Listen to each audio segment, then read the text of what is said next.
Yes, angry. I think too much something. I'm going to be very quick. Also, it's my turn from here. Oh, it was this fake. That comment was posted to an early expose of Man vs. Wild Season 1 Episode 5, while Bear Grylls' other survival missions have featured everything from rented horses to volcanic landscapes created by smoke machines. We're gonna go over every available example where Bear Grylls might not have been telling the truth, including multiple responses from the man himself, so you can come to your own conclusion about whether or not the show was real. A TV survivalist caught cutting corners. This was the first example of Bear Grylls being called out for fakery, and it came on the 24th of July 2007, just 4 days after the end of the first season. The article was written after Mark Weinert, one of the show's consultants, came forward to talk about the ways in which the first season was staged. Mark began by explaining that while in the Sierra Nevada mountains, Grylls was seen supposedly sleeping under a rock beside a small life-saving fire. On this little overhang here, here's all I've really got now. Our shelter for the night. It's not very nice. Yet in all actuality, Grylls instead spent each night at the Pines Resort in Bass Lake, which was advertised as a cozy getaway for families, and is a luxurious hotel with its own spa on the lake, as well as television, stone fireplaces, hot tubs, and internet access. However, this isn't the only part of the episode which is He got exposed as exposed. fake. Only a few minutes after waking from the campsite, which he apparently didn't even sleep at, Grylls runs into a group of wild Mustang before talking about how unusual it was to see them out in the wild. A chance to use an old Native American mode of transport comes my way. And this is such a privilege to see. They're probably loose horses that have broken free maybe from a ranch. He spends the next couple of minutes gaining the trust of the wild horses before trying to jump onto one without success, which is interesting as, according to a Reddit post, Bear Grylls breaking a wild Mustang was actually a choreographed scene shot with a domesticated horse from a nearby ranch. The post included a video which has sadly now been deleted, yet there are comments on other websites to back up the claim, such as, the wild horses in the American West are uncombed skittish wild creatures with scrapes and cockleburs, not the gentle manicured saddle horse which was seen in that episode, alongside YouTube comments such as, I grew up near Reno, Nevada, and spent a lot of time watching wild horses. The proof that he never roped a wild horse, he's still alive. On top of this, Mark Weiner then explained that Season 1 Episode 9, in which Grylls is supposedly surviving on a scarce desert island, was actually filmed off the coast of Hawaii, where Grylls spent his evenings in a motel.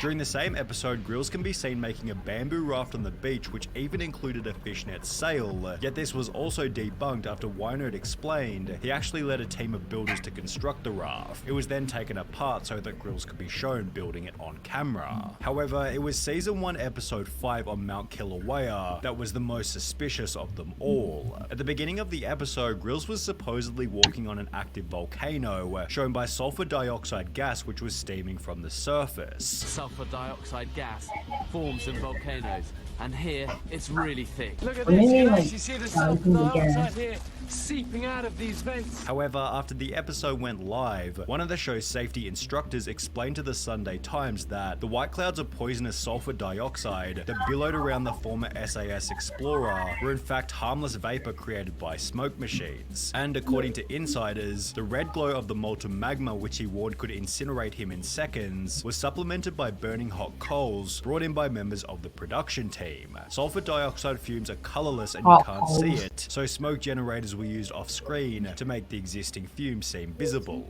Later in the episode, Grylls talks about being far from civilization before explaining that crossing the terrain was dangerous due to lava cracks in the ground. Crossing these fragile fissures can be dangerous, but there is a way to do it. Sometimes you get these lava bridges across them over, but you've got to be really careful crossing these, just because you don't know what's solid and what's hollow underneath. Wait, wait. Did like the company know about it? That the producers and stuff know that it was fake, and they just went along. However, when a YouTuber called Volcano Chaser uploaded a video titled Re Man vs Wild Bear Grylls is a phony, this segment was also debunked. The video showed that just behind the camera, the lava crack came to an end and could have simply been walked around, which became even worse after it was shown that Grylls was not far from civilization and was rather right next to a major highway. To add a cherry on top of the cake, the video description exposed other parts of the episode by stating, most of the scenes in the show don't exist in the area he was supposed to be in.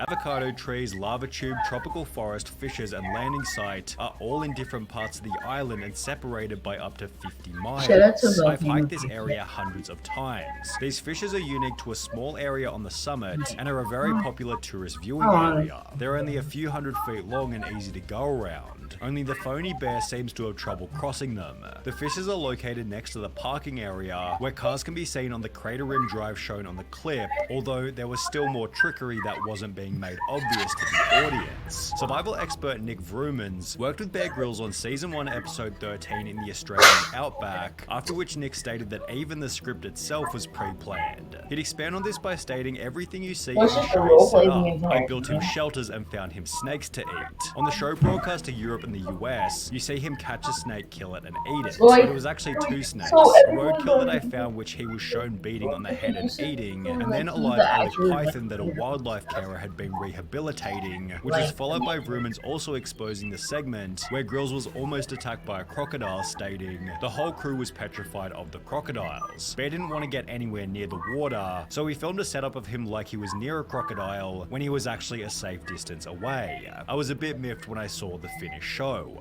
As a result of the media ripping each episode to shreds, Bear Grylls was given a chance to respond to the controversy during a live talk show. And then we heard somebody complaining that they said, no, he's down the road at the Motel 6. He's not really out there surviving. The way we film these things is over 6 days, and when I'm filming the live night stuff I'm out whether it's in a camel carcass or up a tree, and then when we're not filming the night stuff, I'll stay with the crew, wherever that is, whether it's in a tented camp area in the Sahara or a jungle lodge, in a rainforest or wherever. Grylls would then issue a public apology stating, if people felt misled on how the first series was represented, I'm really sorry for that. He added, I'm the person that takes the rap for these things, even though I'm not always involved in the editing side of it, which was followed by the show promising to be 100% transparent going into the future. To cover themselves, the second season opened with a disclaimer, however, it's not like this did anything to convince viewers of the show's authenticity. If I had to choose one person to be stranded on a desert island with, it would be Bear Grylls. That way he would have his crew with him, and they would probably pay for us to stay in a nice hotel or something, which became even worse after the show was exposed for a different stunt. During YouTube ads is made for your business. Bring your brand to life with targeted video ads and connect with the perfect audience. Grow your business and reach your people with YouTube ads. During the episode in the African savannah, Grylls is shown squeezing water out of elephant dung, which by itself didn't seem all that troublesome. However, when Canadian survival expert Les Stroud, host of the show Survivor Man, responded to the episode in a Reddit AMA, he debunked the strategy by stating, many of the actual survival skills taught are bogus. It's not possible to squeeze drinkable water out of elephant dung. Well, it is if your cameraman has soaked it with bottled water.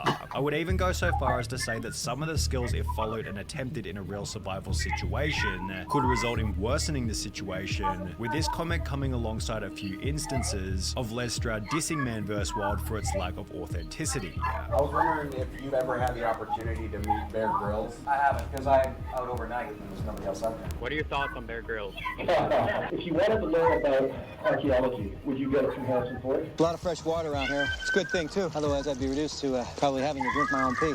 Yeah, right. There are YouTube videos as well as full-blown websites dedicated to the poor advice that Bear Grylls is given, with many stating that this constitutes fakery, while others have made the point that Grylls was simply showing survival techniques, and it therefore didn't matter if the shots were set up or not. It's a show to teach you how to survive certain scenarios. To have every survival stunt to be real every single episode would be both dangerous and illogical. He teaches survival techniques. It's obviously irrelevant if he's really facing those perils or not. The point is, it's entertaining and informative. He was teaching people how to survive if they were in that situation, as if he's not risking his life for a freaking TV show. Whether or not setting up the shots constitutes fakery is up for debate. However, a YouTuber by the name of Lo the Show seems convinced that even when set up, a different Bear Grylls stunt is completely impossible, eating a snake. Even with the guts and skin on, you can eat them straight like this.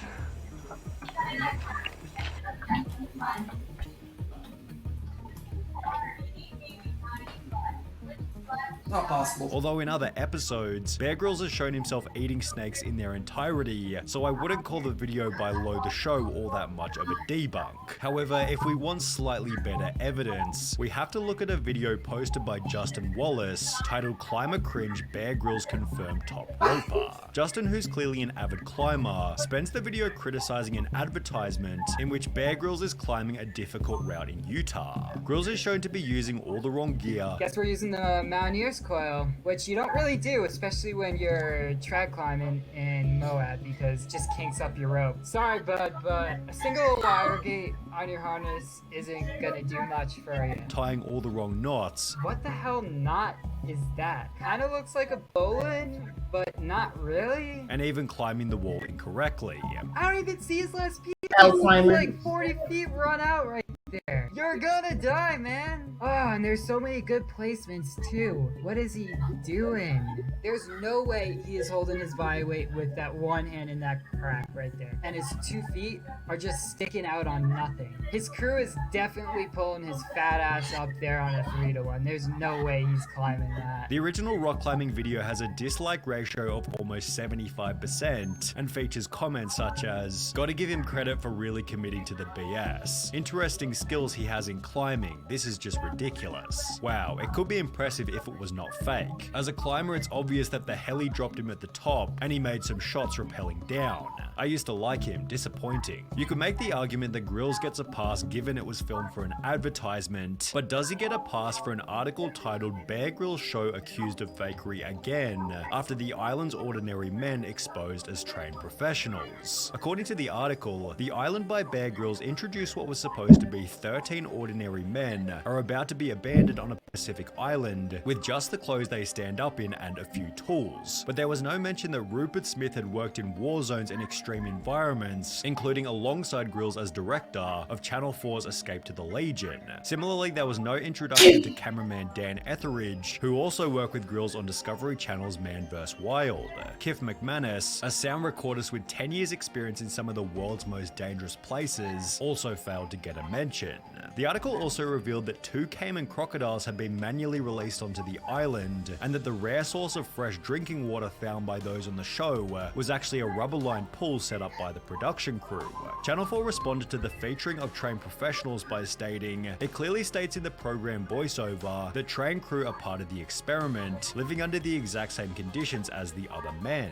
Like all of the men on the island, their professions are captioned on screen and their backgrounds are discussed. Biographies are also on the Channel 4 website," before going on to address the crocodiles and drinking water by stating, "We had to ensure the island's only water supply, a muddy pool, would last through filming in the dry season, and that there was enough native animals and native vegetation that could sustain the men for 28 days, as long as they had the ingenuity to find it, catch it, and kill it, which you have